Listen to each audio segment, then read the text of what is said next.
अस्सलाम वालेकुम। कैसे हैं आप सब लोग? उम्मीद है आप सब लोग खैरियत से होंगे। Welcome to my channel after very long time, after Ramzan. Even Ramzan से भी 2-3 दिन पहले तक मैंने कोई भी वीडियो अपलोड नहीं की थी। और आप लोगों के रोज़े कैसे गुज़रे, रमज़ान कैसा गुज़रा? अल्हम्दुलिल्लाह मौसम बहुत अच्छा था। पाकिस्तान में बहुत अच्छा मौसम रहा हर जगह। आप किस एरिया से हैं आप ज़रूर बताइएगा। बेसिकली रमज़ान में वीडियो बनाने और वीडियो अपलोड करने का टाइम नहीं होता। बेसिक मकसद जो होता है रमज़ान का, घर वालों के लिए ऑफ कोर्स अफ्तारी बनाना, सहरी बनाना, रोज़े रखवाना, रोज़े खुलवाना और अल्लाह को याद करना, अल्लाह का जितना भी हो सकता है ज़िक्र करना, अल्लाह की तारीफ़ करना, अल्लाह का शुक्र अदा करना। जी, तो बेसिक मकसद यही होता है हमारा। बाकी ये है कि अल्लाह की इबादत जितनी भी की जाए, इसमें उसका आपको 1000 गुना उसका रिवॉर्ड मिलता है। बस अल्लाह ताला से ये दुआ है कि अल्लाह ताला हम सब के, तमाम मुसलमानों के जो भी हमारी नेकियां हैं, सदका खैरात हैं, रोज़े हैं, दुआएं हैं, उन सबको कबूल करे। और अल्लाह ताला हमारे तमाम मरहूमीन, जो हमारे वालिदैन, अज़ीज़, रिश्तेदार, दोस्त अहबाब जो भी हैं, सब की अल्लाह ताला बख्शिश और मग़फ़िरत करे और उनको बहुत अच्छी जगह पे आगे जगह दे। बस जी यही दुआएं होती हैं। और रमज़ान में तो बहुत ज़्यादा थी और रमज़ान के बाद भी हमें यही दुआएं रहती हैं हमारी। ज़ाहिरी बात है, हमारे प्यारे हैं, हमारे वालिदैन, जो भी हमारे अज़ीज़ रिश्तेदार जो हमारे प्यारे हमसे बिछड़ गए हैं, तो बस उनके लिए यही दुआएं होती हैं। और बाकी ये है कि अल्लाह ताला से यही दुआ की थी कि अल्लाह ताला तुझे जैसे रोज़े, जैसी नमाज़ें पसंद आती हैं, हमें वैसा पढ़ने की और वैसा रोज़ा रखने की तौफ़ीक दे और हमारी इस नेकी को आखिरत में हमारी निजात का सबब बनाना। आमीन सुम्मा आमीन। आप लोग बताएं, आप लोगों के रमज़ान कैसा गुज़रा, आप लोगों के रोज़े कैसे गुज़रे? थकावट तो ज़ाहिरी बात है एंड के रोज़ों में हो जाती है और एंड के रोज़ों में ही ज़्यादा इबादत होती है। बस अल्लाह का शुक्र है जी, अल्लाह ताला ने हिम्मत दी, सेहत तंदुरुस्ती दी, अल्लाह ताला ने ताकत दी कि हमने घर वालों को भी रखवाए, सहरियाँ बनाई, अफ्तारियाँ बनाई और सब कुछ बहुत अच्छा हो गया। अल्हम्दुलिल्लाह ईद भी गुज़र गई, अल्लाह का शुक्र है। बस अपनी दुआओं में तमाम दुनिया भर के तमाम मुसलमानों को ज़रूर याद रखें। अल्लाह ताला हम सब मुसलमानों पर रहम करे। आमीन सुम्मा आमीन। बस जी रोज़ाना की रूटीन शुरू हो गई है। खैर ये मेरे जो व्लॉग्स हैं, ये तो मेरे थोड़े से कुछ मैंने रमज़ान में की थी रिकॉर्डिंग, लेकिन मेरे से अपलोड होने का मेरे पास टाइम नहीं था, मेरे से एडिटिंग का टाइम नहीं था और दिस एंड ऑल दैट। बाकी थोड़े से मैंने क्लिप बनाया जो था कि वो फ्रूट चाट बन रही होती है तो बेंजी जो है वो वहाँ पे बैठा खरबूजे के छिलके चाट रहा होता है। बेसिकली उसको खरबूजा बहुत ही पसंद है। वो इवन सो रहा होता है ना तो उठ के आ जाता है खरबूजा खाने, उसको स्मेल आ जाती है, उसको क्या होता है। खैर रमज़ान में यही था कि कुछ ऐसा थोड़ा बहुत बनाया जाए कि बस जो उस दिन पूरा हो जाए। लेकिन फिर भी जितना मर्ज़ी थोड़ा बनाया जाए ना सहरी में खाना, वो ज़रूर बच जाता है, क्योंकि अफ्तारी में ही जो खाया जाता है दोबारा रात को खाना हमारे यहाँ तो नहीं खाया जाता।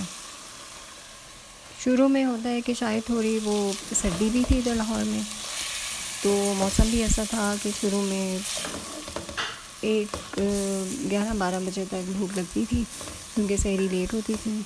आहिस्ता आहिस्ता शायद वो हमारे सिस्टम को भी आदत पड़ गई और फिर हमने उसी में फिर अपने आप को एडजस्ट कर लिया। तो फिर वो एक रूटीन बन जाती है कि जी बस इतना ही खाना है।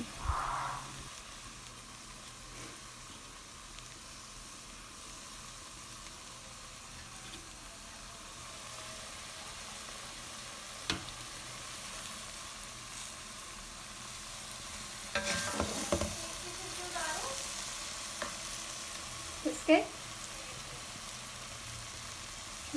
पागल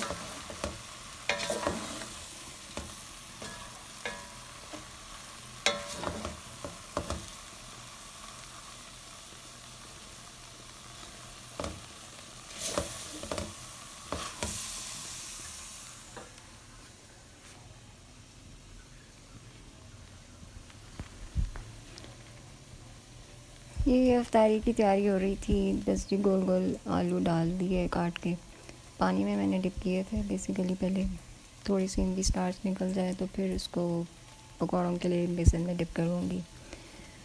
और मैंने बंद गोभी चिकन बनाया था एक दिन।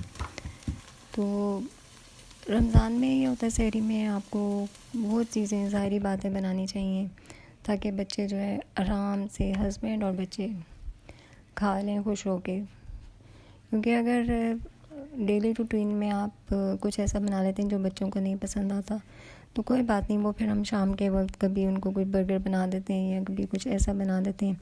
लेकिन ये तो सहरी का टाइम होता है ना, उसके बाद तो कुछ खाना नहीं होता है, तो हम कुछ भी नहीं फिर बना के दे सकते। तो कोशिश यही थी कि वो बनाया जाए जो पसंद भी आ जाए और जो उसी के वक्त ख़त्म हो जाए, वरना फ्रिज में इतनी चीज़ें बच जाती हैं, छोटी छोटी, थोड़े सालन छोटे छोटे बोल्स में रखे होते हैं। तो बस ये रमज़ान में तो मुझे टाइम नहीं मिला, सीज़न भी चेंज हो गया। अब मुझे अपनी वार्डरोब जो है उसको भी ठीक करना था, ऑर्गेनाइज़ करना था, गर्मियों के निकालने थे कपड़े। मैंने तो अब ईद के बाद जो है मैंने निकाले। और ऑनेस्टली कि मैंने ईद पे बेशक ये लॉन का सूट बनवाया था, लेकिन मैंने पहना नहीं। थर्ड डे मैंने बहुत थोड़ी देर के लिए पहना था, क्योंकि लॉन का है। तो मेरी तो यही कोशिश थी, मैंने फिर एक करंडी का और एक लाइट खद्दर का बनवाया था। वो तो बाय चांस बनवा लिया क्योंकि मैंने लिया हुआ था, तो मैंने कहा चलो स्टिच करवा के रख लेती हूँ, ज़िंदगी रही तो अगले साल सर्दी में पहन लेंगे, नहीं तो फिर चलें अभी एक दो दफ़ा पहन के और फिर मैं रख देती हूँ।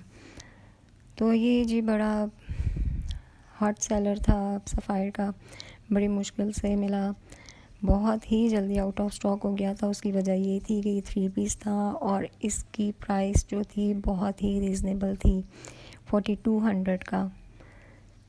पैच इसके ये मैंने स्लीव्स पे लगवाया है, नीचे उसके कपड़ा नहीं लगवाया मैंने, ये क्योंकि दामन का पैच था, लेकिन मैंने स्लीव्स पे लगवाया। फिर मैंने पट्टी लगवाई है गोल्डन कलर की, सेम था इसका डिज़ाइन पिक्चर पे जो दिया हुआ था इन्होंने, मैंने वैसा ही बनवाया।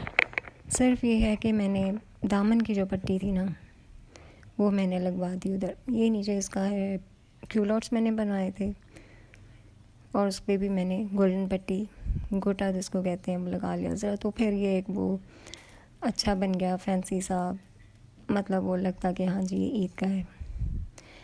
एक मैंने ये अलकरम से मंगवाया था, ये लास्ट ईयर का है मेरा, ये मैंने मंगवाया था, ये I think so slub lawn है या स्लब कॉटन है या क्रॉस हैच है, कुछ इस तरह का मिलता जुलता है। ये मैंने 2 पीस स्टिच मंगवाया था और ये मुझे लास्ट ईयर बहुत ही अच्छा 3600 का पड़ गया था। और एम्ब्रॉयडर्ड है ये पूरा, इसके नीचे शलवार है, तो ये बहुत अच्छा लग गया। तो ये अब इस सीज़न जो है काम आ जाएगा। बटन्स इसके बहुत अच्छे लगे हुए हैं, नीचे उसके बीड्स हैं, ये देखा ना पूरा थ्रू आउट एम्ब्रॉयडर्ड है। इसके नीचे शलवार है। मैं 2 पीस ले लेती होती हूँ फिर, क्योंकि दुपट्टा कोई ना कोई मैच हो जाता है, शिफॉन का हो जाता है, नहीं तो मेरे पास लॉन के बहुत बड़े होते हैं, वो मैच हो जाते होते हैं।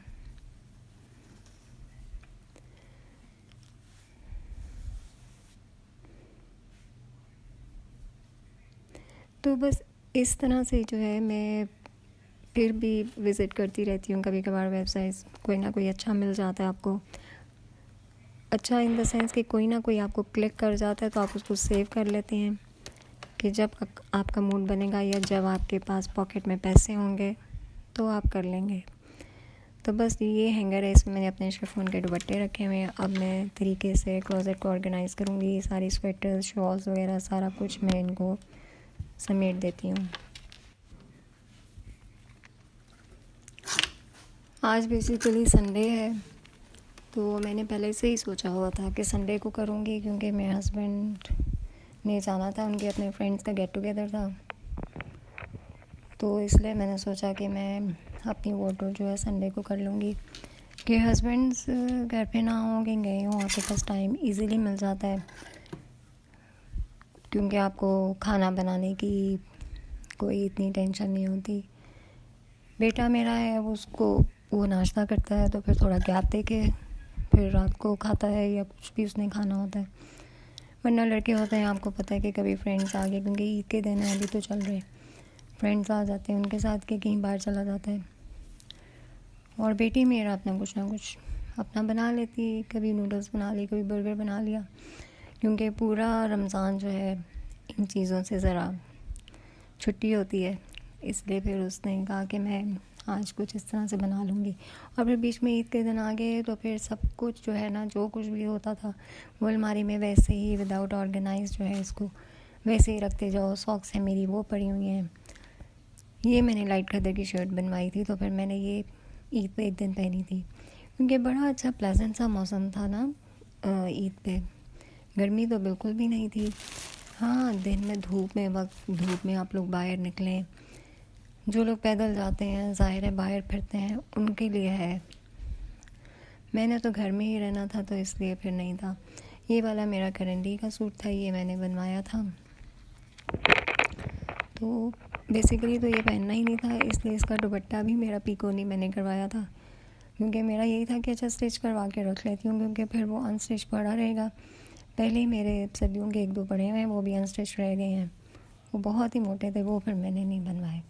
लेकिन ये करंडी बड़ा अच्छा सॉफ्ट सा था, और ये किसी ब्रांड का नहीं है, ये मैंने लोकल मार्केट से ही बाय किया। और लोकल मार्केट से बाय करने की ये है कि आपको काफ़ी ढूंढना पड़ता है, स्टफ़ देखना पड़ता है, आपको क्वालिटी देखनी पड़ती है, आपको फिर देखना पड़ता है। तो बस अब मैं यही सोच रही थी कि कौन से रखने चाहिए इधर कपड़े, कौन से नहीं रखने चाहिए।